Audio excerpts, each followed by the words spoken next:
అక్క, ఈ 10 రూపాయల నాణ్యం చెల్లదు. చెల్లుతుంది. ఓ, 10 రూపాయల పాత నాణేల పిల్లలు ఇప్పుడు ఇవి చెల్లవు.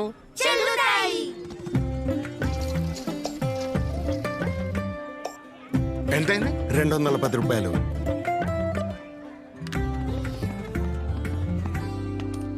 బాబు గారు 10 రూపాయలే ఈ పాత నాణం, ఇప్పుడు చెల్లదు ఇంకా. చెల్లుతాయి. నాణ్యం నాణ్యం నాణ్యం చెల్లుతుంది పక్కా. వదంతులను కాదు, నా మాట వినండి. నేను చెల్లుతాను. ఇంకా నాతో పాటుగా 50 పైసలు, 1, 2, 5 మరియు 20ల కొత్త పాత నాణాలు చెల్లుబాటులో ఉంటాయి. చెల్లుతుంది చెల్లుతుంది చెల్లుతుంది చెల్లుతుంది. ఇది చెల్లుతుంది. ఆర్బీఐ అంటుంది, విషయాలు తెలుసుకోండి, జాగరూకంగా ఉండండి.